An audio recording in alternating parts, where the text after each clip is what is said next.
नहीं सत्संग भजन नहीं हरि को, श्रवण न राम कथा अनुरागी, कानों से भगवत चर्चा नहीं सुहाती। बस वो बात बताओ जिससे हमारी कामना की पूर्ति हो जाए। जो कहो हवन कर दे। ये हवन से, ये ताबीज बांधने से, ये घोड़े की नाल की अंगूठी पहनने से ये बुरा लगेगा सबको। कुछ नहीं होता, कुछ नहीं होने वाला। पापाचरण करो, पूरा एक टैंकर तेल चढ़ा दो शनि भगवान में, पर तुम्हारा नाश करेंगे। क्योंकि वो तेल से प्रसन्न नहीं होते, वो हरि के शरणागत से प्रसन्न होते। ये सब हरि के अनुचर हैं, सब हरि के अनुचर हैं। जानकी नाथ सहाय करे तो कौन बिगाड़ सके नर तेरो, है? ये शुक्र शनिचर राहु केत सब क्षण में हुई है तेरे चेरो। जानकी नाथ सहाय करे कौन बिगाड़ सकता है। महाप्रभु हरिवंश चंद्र जी कह रहे, जो पे कृष्ण चरण मन अर्पित तो करी है का नवग्रह रंक। ये बेचारे नवग्रह भिखारी क्या तुम्हारा कर सकते हैं। यदि तुम बादशाह श्री कृष्ण के दास हो तो ये चाहे जिस नक्षत्र में बैठे हो तुम्हारे अनुकूल चलेंगे, तुम्हारे अनुकूल चलेंगे। तेल चढ़ाने की जरूरत नहीं, अपने को चढ़ा दो श्री हरि के चरणों में। और हरि से विमुख हो तो तेल नहीं, तुम चाहे तेल की फैक्ट्री इन्हीं के ऊपर लगा दो। लेकिन ये सेवक हरि के हैं और हरि के तुम विमुख हो तो ये प्रसन्न हो ही नहीं सकते, तुम्हारा पतन ही होगा। पर ये संसार समझता नहीं। भगवान नाम से मतलब नहीं, भगवत आराधना से मतलब नहीं।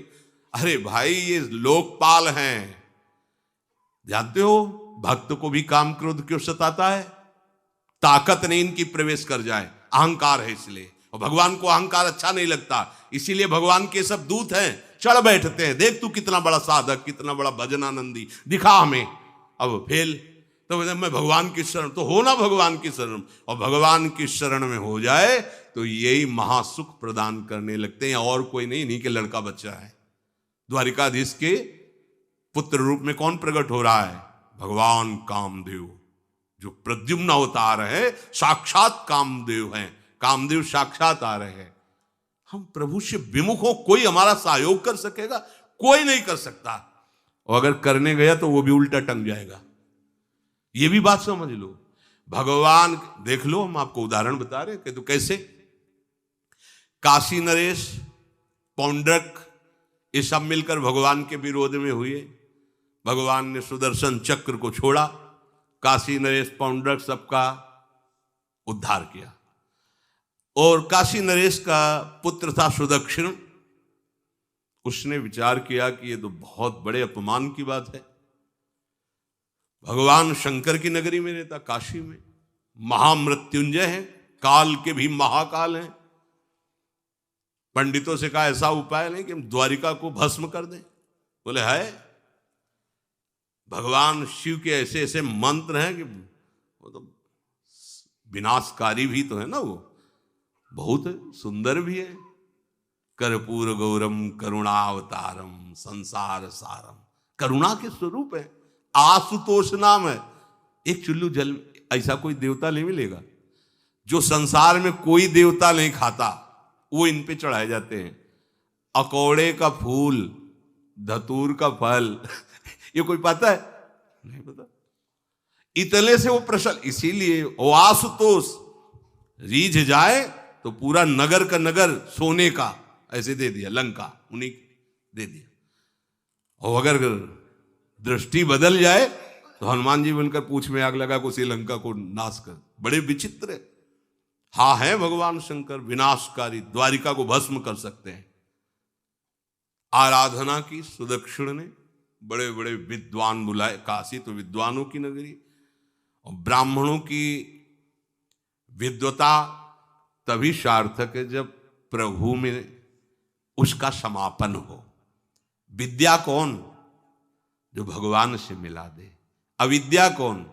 जो अहंकार माया में लगा दे। तो उन विद्वानों की ये समझ में नहीं आया कि किसके विरोध में मुझे अनुष्ठान में बैठालना है। बैठ गए, अनुष्ठान शुरू किया, तो मंत्रों में ताकत तो है ही। भयंकर कृत्या प्रकट हुई, विश्व का विनाश करने की सामर्थ्य रखने वाली। मंत्रों के द्वारा उसे प्रेरित किया, जाओ द्वारिकापुरी को ही भस्म कर दो। और ये पता नहीं था कि द्वारिकापुरी ब्रह्मा की बनाई हुई नहीं है। सारी की सारी शक्तियां ब्रह्मा की बनाई हुई चीज पर बिगाड़ सकती हैं, लेकिन चिदानंद धाम में इनका तो प्रवेश ही नहीं। अब दूर से द्वारिका में दिखाई दिया, भयंकर ज्वाला में कृत्य आ रही। लोग भागकर भगवान के पास गए, प्रभु कोई भयानक मंत्र से आविष्ट होकर कृत्य आ रही जो नष्ट करना चाहती द्वारिका। तुम्हें घबराने की जरूरत नहीं, ना बताने की जरूरत है। द्वारिका हर समय सुदर्शन से सुरक्षित है, और सुदर्शन कोई जड़ चक्र नहीं है, वो चैतन्य भगवत पार्षद है। जब जहां जैसा अवसर आता है वैसा वो रूप रख लेते हैं। एक को मारना है तो 100 अरे वाले, हजारों को मारना है तो 1000 अरे वाले, और अगर पूरा सिस्टम विनाश करना है तो अनंत अरे वाले सुदर्शन चक्र हो जाते हैं। और जब सेवा ये नहीं होती तो हाथ जोड़े भगवान के पास खड़े रहते हैं। ये कोई जड़ वस्तु नहीं कि तलवार है भगवान की तो तलवारें बनी खड़ी रहेगी, नहीं, पार्षद स्वरूप है। आवश्यकता हुई वही कौमुदी की गदा सुदर्शन, ये सब दिव्य है। पांचजन्य शंख सुदर्शन चक्र सेवा में थे। भगवान ने आदेश किया, देखो क्या है, सुदर्शन चक्र ने दौड़ाया कृत्या को, वहीं चल जहां से आई तू, वहीं ले गए जहां पंडित लोग सब सावधान, मंत्र से अपने को सुरक्षित किए। ये बड़े खतरनाक अनुष्ठान होते हैं, जो मारण अनुष्ठान होते हैं, बहुत खतरनाक होते हैं। मतलब अगर सही माने में वो भगवत आराधक नहीं है तो फिर नष्ट भी कर देंगे, ऐसा नहीं। तो एक प्रसंग आता है कि एक शालिग्राम भगवान को नचा करके पैसे लेते थे। बहुत से लोग इकट्ठा हो गए, तो चमत्कार को देखने वाले संसारिक जन होते हैं, तो ऐसे शालिग्राम रखते, ऐसे करते, शालिग्राम ऐसे ऊपर उठते, ऐसे ऐसे ऐसे ऐसे नचाते, और लोग अरे देखो भगवान इनके इशारे से नाच रहे हैं। ऐसा एक भक्त तो उसी नगर में एकांत में भजन करते थे, बड़े कई शिष्य उनके थे, भिक्षा मांगने हो गए। उन्होंने देखा, आके गुरुजी से, उनका ऐसा भक्त कभी कर ही नहीं सकता। भगवान का भक्त अपने भगवान को प्रदर्शन नहीं बनाता, ये तो कोई तांत्रिक है, भक्त नहीं है। भक्ति की अलग संज्ञा होती है। ये कोई तंत्र सिद्ध आदमी है जो भक्ति का नाटक करके लोगों को ठग रहा है। बोले महाराज फिर आपको चलना चाहिए, क्योंकि हजारों लोग उससे प्रभावित हो रहे। बोले हम गए तो उसका सब बंद हो जाएगा, ये दुकान मकान। बोले चलो ना महाराज, बड़ा ऐश्वर्य जमा हो रहा था, लोग भेंट जा। वो गए, बस अंदर से नाम जप करते हुए जो खड़े हुए, तो कुछ नहीं, कोई भी उसका मंत्र। वो आसपास दृष्टि डाला, कौन आया नया, तो उसी में देखे फटे पुराने कपड़े पहने, तेज से चमकते हुए भक्त। तो उनका तुम चले जाओ यहां से। तो उनका नहीं, हम चले जाने के लिए नहीं आए, हम आपको बताने आए, ये नाटक मत करो। अगर सही आराधना करो इनकी तो ये लोग क्या देंगे, ये तो परम पद दे देंगे, शालिग्राम भगवान है, आप भगवान का ऐसा प्रदर्शन करते हो। अब लोगों का विरोध शुरू हुआ, क्योंकि इतने बड़े संत जब बोल रहे तो सब लोग, अब उसको बहुत बुरा लगा कि हमारी तो सारी दुकान बंद हो गई। और एकांत में जाकर उसने मूठ का प्रयोग किया। ये मारण होता है मंत्रों से, एक खप्पर में आग जैसी जलती है, उसमें अभिषिक्त करके भेजा जाता है, और जिसके पास भेज दिया गया वो उल्टी में खून, शौच में खून, 2-4 जितना समय रखा गया उसके अनुसार मर जाएगा वो। पर ये साधारण लोगों के, भजनानंदियों के ऊपर नहीं। भजन वाले मत डरे, साप ताप रोग शोक, किसी का श्राप भी आपको छू नहीं सकता। कोई ताप, कोई दोष, कोई रोग, कोई मारण, कोई मूठ, किसी की सामर्थ्य नहीं। राधा राधा राधा। जिनके चरणों में सुदर्शन चक्र बसता है वो है किशोरी जी, जो लाल जो हाथ में रखते हैं ना, श्री जी के चरण चिन्हों में सुदर्शन चक्र है। वो मूठ गई महात्मा की कुटिया के सामने, और बस जैसे मक्खियां भिनभिनाती ऐसी आवाज आई, बस वैसे नाच रही थी बाहर। तो वो डेहरी के पास आए और उनका, हमारे दृष्टि में भगवान की सिवा कोई नहीं, आप में भी भगवत शक्ति है क्या? आप ये नहीं समझते हैं कि निरपराध के लिए मारण किया गया है? हमारे में सामर्थ्य है, हम आपको अभी नष्ट कर सकते हैं। अरे भगवान के नाम में आप जाओ और उनको दंड दो। कोई मंत्र नहीं पड़े थे, मूठ वापस हुई और मुंह से खून, शौच से, उन्हीं के त्राहिमाम मच गया। फिर उनको लगा कि मुझे जाना चाहिए उसकी रक्षा के लिए। गए, भगवान नाम स्पर्श करते हुए इसे माथे पे हाथ, सब शांत हो गया। बोले अब अवसर हम दे रहे हैं, अब नाम जप कर लो, नाटक बंद करो। उस चरणों में गिरा, उसी दिन शिष्य बन गया। तो सुदर्शन चक्र ने कृत्या को नष्ट नहीं किया वहां द्वारिका में, दौड़ाया। जब काशी पहुंची, काशी भगवान विश्वनाथ जी के त्रिशूल में बसी हुई है और शिव की दृष्टि से सुरक्षित है। जो वहां श्रद्धापूर्वक वास करे उसका मोक्ष अनिवार्य है, तारक मंत्र देकर शिव करते हैं। पर उस कृत्या को सुदर्शन ने नष्ट किया और जितने ब्राह्मण थे सबका राधे राधे, और पूरी काशी में आग लगा दी। तो विश्वनाथ जी मुस्कुराए, नाराज थोड़ी, क्योंकि विश्वनाथ जी ने कह दिया था यदि ब्राह्मण विरोधी कोई है तो हमारा ये मारण काम कर जाएगा। और उनको ये समझ में नहीं आया कि नमो ब्रह्मण्य देवाय भगवान का नाम है, वो जानते थे। तो कोई भी भगवत विरोध भाव लेकर के किसी भी देवता की आराधना करके कुछ नहीं होने वाला। किसी भी देवता, एक तांत्रिक बहुत वो संतों को परेशान करता था, धर्म सम्राट स्वामी श्री करपात्री जी महाराज, ये बहुत पुरानी बात नहीं है। तो उन्होंने संतों ने आगे बताया कि बहुत अपमान कर देता है। उन्होंने कहा ठीक है, गए, हाँ भाई शुरू हो जाओ तुम, जितना तुम्हारे पास तंत्र है हम एक भी मंत्र नहीं बोलेंगे, दंड लिए हुए हम एक भी मंत्र नहीं बोले, हम केवल खड़े हैं, तुम प्रयोग करो। वो जो उसके तंत्र के प्रयोग, नारायण नारायण नारायण नारायण, कुछ नहीं बोले। अब हम प्रयोग करें तो उठा, साष्टांग दंडोत हुआ, बोले आप धर्म सम्राट करपात्री जी हैं क्या?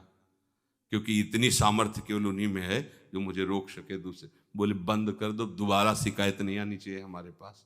तंत्रों में बड़ी सामर्थ्य होती है, लेकिन भगवान में अनंत सामर्थ्य होती है, अनंत सामर्थ्य होती है। इसलिए हमें कभी भी प्रभु से विमुख होकर कोई भी देवता बचा लेगा ऐसा सोचना भी नहीं कि हम किसी की आराधना करके, ऐसा नहीं, वही आपको नष्ट कर देगा। भरत जी को, जड़ भरत जी को पकड़ ले गए जो चोर लोग थे, दस्यु लोग। उन्होंने देवी जी को कहा, बड़ा भ्रम है यार, वो जगत माता है, अम्मा है सारे जगत की, और बकरे की बलि दे लेते। उनका बच्चा बकरा नहीं हुआ क्या? जब जगन माता है, जगदम्बा है, जगद अम्बा है वो, तो क्या ये छोटे छोटे जीवों को जो बलि देते हैं, क्या उनको ये पता नहीं कि ये उनकी अम्मा है? उनके सामने काट रहे हो, मां तो मुझसे प्रसन्न होगी। काट लो, अभी अवसर आएगा तब तुम्हें पता चलेगा। अब वो जो पकड़ के लाया गया था मनुष्य बलि के लिए, तो वो दस्युराज एक बाजार सी लगी थी, उत्सव मनाया गया, उसे कहा गया था जो मनावे सो खाओ। तो जहां जाता अच्छे अच्छे पदार्थ खाता। तो दुकान वाले ने खा ले, थोड़ी देर बाद गड़ासा चले गए। बोले क्यों? तो बोले तुम्हें पता नहीं क्या? बोले नहीं। बोले बलि के लिए लाए गए हो। अब तो जलेबी मुंह की मुंह में रह गई कि इसके बाद गड़ासा चले। आसपास देखा तो रक्षक इधर उधर थे, भाग लिया। अब रक्षकों ने देखा कि वो तो है ही नहीं। अब उनको बड़ा भय लगा। अब वहां कोई फोटो थोड़ी खींची गई थी कि बलि किसकी चढ़ानी है। अब वो भागे। महाराज बैठे थे पद्मासन में, जड़ भरत जी ब्रह्माकार वृत्ति, इन्हीं को पकड़ ले गए। बढ़िया तगड़ा तंदुरुस्त है। और दस्युराज ने कहा बलि का जो वो लाया गया, वो हाँ मारा, अष्ट देख के प्रसन्न हो गया। तेजो में हष्ट पुष्ट ब्रह्माकार वृत्ति इनकी। बोले स्नान करवाओ। सालों से स्नान नहीं हुआ तो को उपटन लगा के स्नान कराया। खीर पुआ रबड़ी रसगुल्ला सामने भोग लगाओ, दबा के खूब खीर पूरी रबड़ी पाई। अब वो तो भगवान के प्रेमी भक्त है, ब्रह्माकार स्वरूप है, अपने स्वरूप में स्थित है। इसके बाद तिलक लगाया। बोले गर्दन झुका। भरत जी अंदर से कह रहे खीर खाया ना, अब गर्दन भी झुका, गर्दन भी कटेगी। भक्त की गर्दन यदि श्रद्धा से झुके तो ठीक, अगर जबरदस्ती से झुका दिया तो तुम झुकाने लायक नहीं रह जाओगे, भी ध्यान रखना। क्योंकि ये गर्दन अब गर्दन नहीं, ये किसी और की शान बन चुकी है। भक्त की गर्दन किसी की शान है और वो उनकी शान है जो सबकी जान है। देवी जी की मूर्ति में आग लग गई, दाह शक्ति पैदा हो गई। जे ही जड़ भरत जी का शरीर ऐसे किया, फाड़ करके मूर्ति भद्रकाली प्रकट हो गई। और जो गड़ासा काटने उसी को उठाया, काट काट के उन्हें दस्युराज से लेकर समस्त सांप को काट करके खून की होली खेल दी। भरत जी ने देखा जब कोई काटने वाला नहीं है तो बोले ठीक है अब चलो पचाने के लिए टहलते हैं, थोड़ा खीर पुआ खाया, चल दिए, कोई रोक। देवी जी से एक बार भी लिखा कि मां बड़ी कृपा। जो भगवान का भक्त है वो दूसरे की कृपा भी नहीं मना सकता। नहीं, एक बार भी मुड़कर ऐसा प्रसंग नहीं आया कि देवी जी के देख बड़ी रक्षा कर, कुछ नहीं। प्राण जाने पर कोई भय नहीं, रक्षा होने पर किसी की स्तुति नहीं, अपने मंगल विधान। हरि आश्रय, सत्संग हरि आश्रय देता है, बहुत बड़ा बल हरि है, मान लो। एक दिन आपसे कह रहे थे कि जब आपने देखा नहीं उनको, उनसे बात नहीं हुई और आप उनके जनों से बात सुनकर उनकी तरफ चल पड़े, इस बात से हरि आपके ऋणी हो जाते हैं।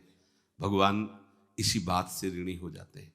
बस ये बात आप हृदय में बैठा लीजिए। जैसे लोग प्रश्न करते हैं ना कि हमने भगवान को देखा नहीं, भगवान क्यों, हम कैसे, किसी की बात तो मान लो ना।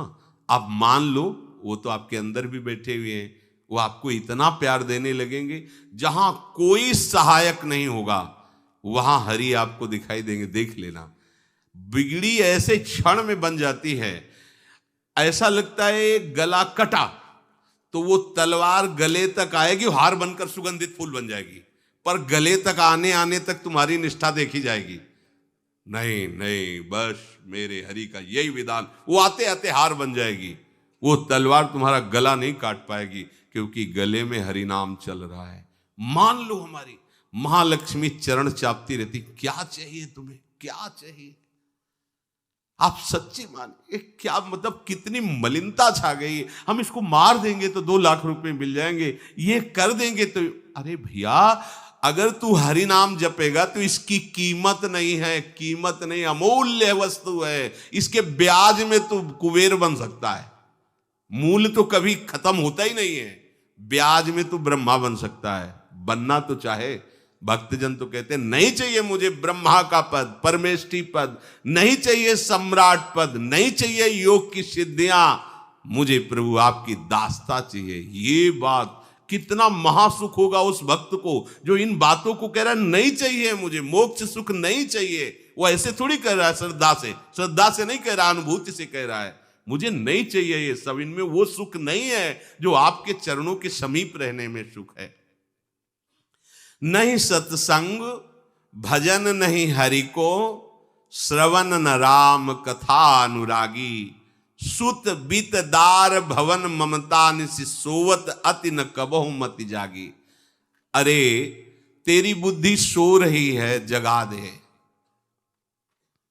पुत्र में, रुपया में, स्त्री में, मकान में, इसमें सबकी ममता होती है, सबकी, जितने सृष्टि में पैदा हुए, केवल सत्संगी की नहीं होती। जो असली सत्संगी है उसकी ममता प्रभु के चरणों में होती है, क्योंकि वो जानता है सब रूपों में प्रभु ही है, ये सब पसारा प्रभु का ही है, इसलिए ममता उसकी प्रभु के चरण। एक अहमता ममता ये जग में है दुख जाई, ये जब श्री जी की ओर लगे तो होत परम। जाग जा, बिना जागे दुख दूर नहीं हो सकता। जैसे स्वप्न में हम देख रहे हैं कि समुद्र में डूब रहे हैं, अब जागृत में आसपास सैकड़ों नाव लगा दें तो बच जाएगा क्या वो? क्योंकि वो तो सो रहा है और वो स्वप्न में देख रहा है।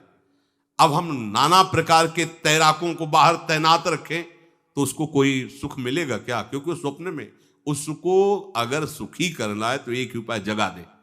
जगा दो तो ना समुद्र रह गया ना डूबना रह गया। ऐसे ही संसार में मोह से ऐसे ग्रसित जीव हैं, भाई इतना ही सुखचार है, और उसी स्वप्न में वो दुख से निवृत्त होना चाहते हैं। अब हम बाहर से उनकी कामनाओं की पूर्ति करने वाली बात करें तो क्या वो सुखी हो जाएंगे क्या? इसीलिए कोई साधु जो भगवत मार्ग का पथिक है वो कभी सपोर्ट नहीं करेगा जाओ ऐसा, वो जाओ ऐसा ही है जैसे उस स्वप्न में समुद्र में डूब रहा है, बाहर से हम जल जहाज नाव तैराक सब लगा रहे हैं, लेकिन वो नहीं सुखी होगा, क्योंकि उसके सुख का कारण तब बनेगा जब स्वप्न हटे। स्वप्न तब हटेगा जब वो जागे। जो सपने सिर काटे कोई, बिन जागे दुख दूर न होई, तो उसको जगा दो। साधुजन क्या करते हैं? जगा देते हैं उसको। जागो, कहां मोह निशा सब सो निहारा, देखे स्वपन अनेक प्रकारा, यही जग जामिन जागे जोगी। योग भगवान से जो तुमने वियोग कर रखा है, तुम जगो। जे ही जगोगे तो जे ही जाने जग जाए हेराई, जागे जथा स्वपन भ्रम जाई। कोई नहीं यहां। एक कल श्लोक, मत्तः परतरम नान्यत किंचित अस्ति धनंजय, मेरे सिवा कोई नहीं। ये कब पता चलेगा? जागने पर। तो हमें ये बहुत कुछ दिखाई दे रहा है, स्वप्न है। उमा कहूं मैं अनुभव अपना, सत हरि भजन जगत सब सपना। तो बोले तुलसीदास हरि नाम सुधा तजी, सठ हठ पियत विषय विष मांगी। अगर कहीं संतों के पास भी गए तो क्या मांग रहे हैं? हठ करके विषय विष मांग रहे हैं। वो आत्मदेव नाम के एक ब्राह्मण थे, सब कुछ समृद्धि थी, संतान थी नहीं, बड़े दुखी गृहस्थी में। हमारा कुल चलाने वाला होना चाहिए। बड़ा भ्रम बैठा हुआ है, हमारा कुल चलाने वाला नहीं, तो सब बेकार, जीवन ही बेकार हो गया। बिना गुरु के यदि शास्त्र पढ़ोगे ना तो भ्रमित हो जाओगे। स्पष्ट लिखा, पुत नाम के नरक की उसको प्राप्ति होती जिसके संतान नहीं होती। अब तो गृहस्थ में बेचारा पड़े परेशान। उन्होंने सोचा इससे अच्छा है आत्महत्या कर लें। बहुत संतों के पास जाकर के यज्ञ करके सब अपनी कामनाओं की पूर्ति चाहते, दान पुण्य दे करके। उसने भी जितना उपाय हुआ किया, नहीं हुई संतान। मरने के लिए जंगल में, उधर से एक सन्यासी जी आ रहे थे, देखा साधु तो ब्राह्मण तो थे, उठे प्रणाम किया, देखा उनको उदास क्यों हो? उनका महाराज उदास ही नहीं, मैं तो आत्महत्या करने आया हूं यहां जंगल में। अरे ये तो महापाप है, आत्महत्या तो बड़ी दुर्गति का कारण है। बोले महाराज अगर आप बचाना चाहते हो तो आप कृपा करो। क्या क्या चाहते हो?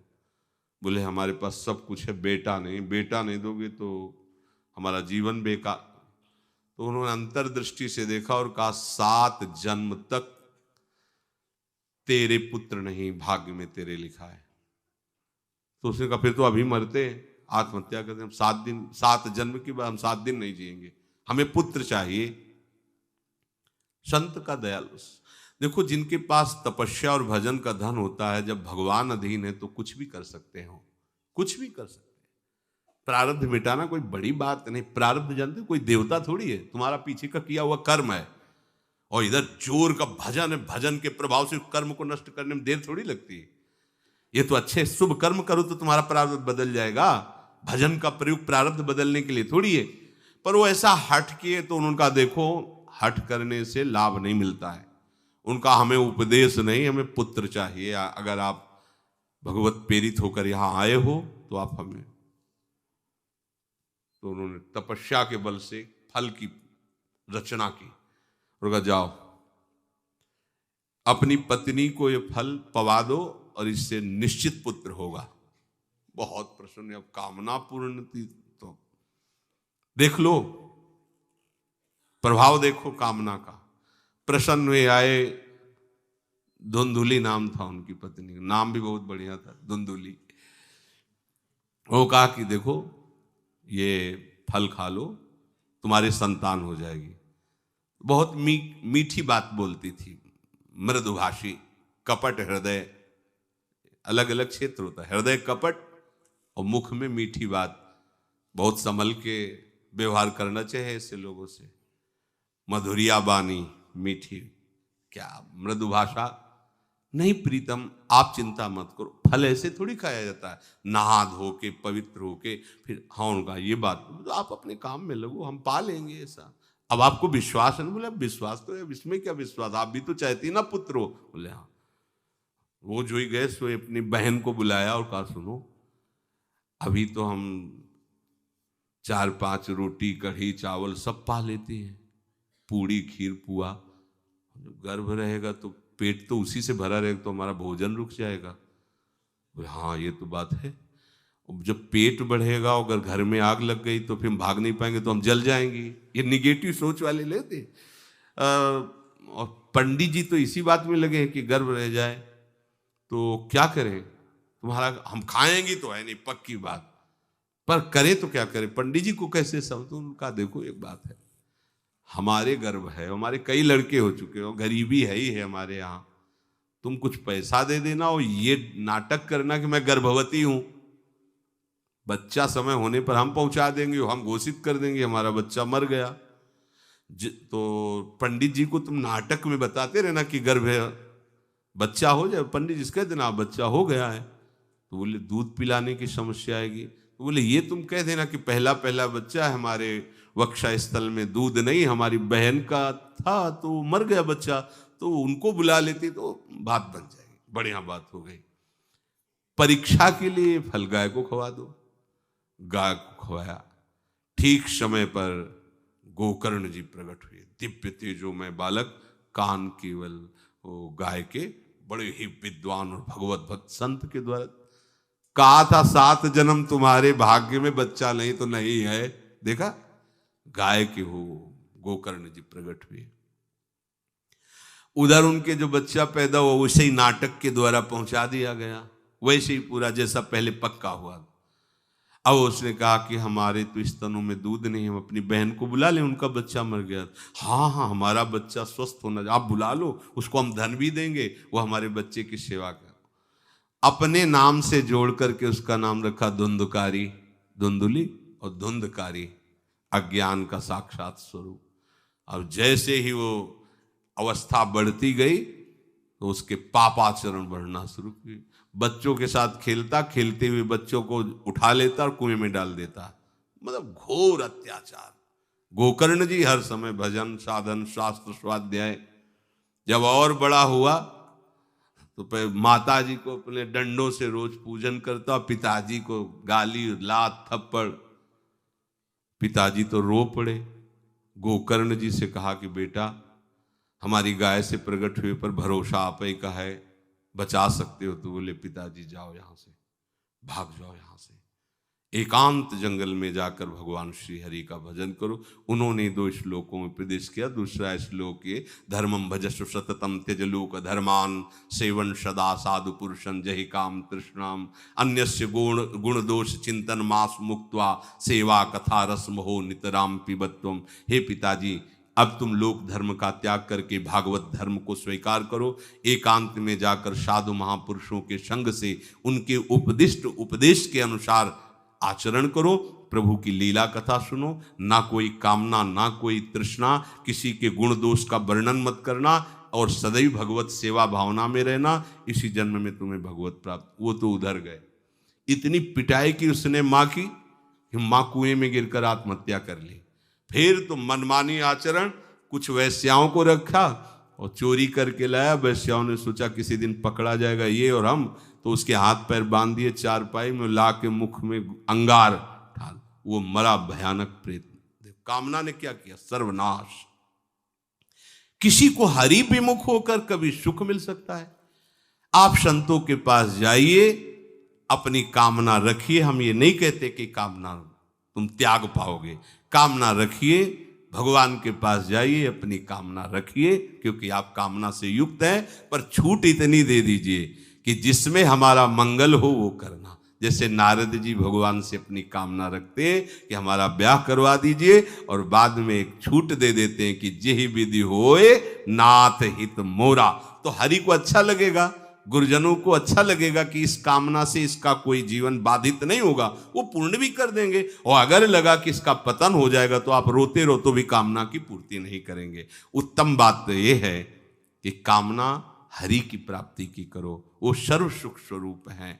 किसी का अन्य आश्रय अन्य बल ना लेते हुए अपने श्यामा श्याम के चरणों का आश्रय लेकर निरंतर भजन करो, तो ये अनुभव हो जाएगा कि सुख किसे कहते हैं। अभी तुम्हें परिचय ही नहीं मिला, सुख किसे कहते हैं। सुख सच्चिदानंद है, सुख एक रस है, सुख अविनाशी है, वो सुख सदैव बढ़ता रहता है, घटता कभी नहीं। एक रस होते हुए भी प्रतिक्षण वर्धमानम है, कभी कभी अंत नहीं होता इस सुख का। ऐसे अनंत सुख के लिए हमें मनुष्य जन्म मिला है।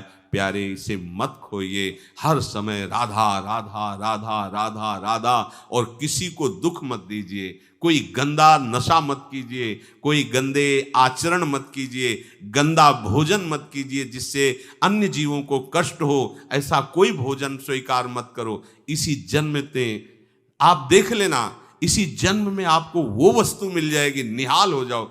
हम किसी पक्षपात की बात नहीं करते। अगर इस छाती को बचपन से अभी तक ऐसा, तो हम कह देते कि भाई आगे कुछ भी हो, कोई भी हमारी गलती हो, हम ये मान सकते हैं, पर हमें ये पता चला कि बचपन से आज तक जलता ही रहा, कभी शांति नहीं मिली, भागता ही रहा पर कभी विश्राम नहीं मिला। पर हम ये आपको कह रहे हैं कि जैसा प्यार प्रभु वैसा अन्यत्र कहीं कभी कहीं नहीं मिला, और प्रभु के प्यार का मूर्तिमान स्वरूप हमारी प्यारी जू निहाल कर दिया प्रभु ने। प्यारी जू के चरणों का आश्रय और उनका परिचय देकर पूछो बस, यहाँ वाणी मौन हो जाती है। प्यारी जू तो प्यारी जू, और हम ही नहीं, आप सब महाभाग्यशाली है। वृंदावन आए, राधा किशोरी जू के घर में आए और उनकी चर्चा सुन रहे, उनके सिद्धांत सुन रहे, कहीं ना कहीं आपके अंदर उनकी तरफ बढ़ने की इच्छा भी है। ये बहुत बड़ी बात है। बस इस इच्छा को, इस आशा को इतना बढ़ा लो कि कोई इच्छा न रह जाए, कोई आशा न रह जाए, हर समय निरंतर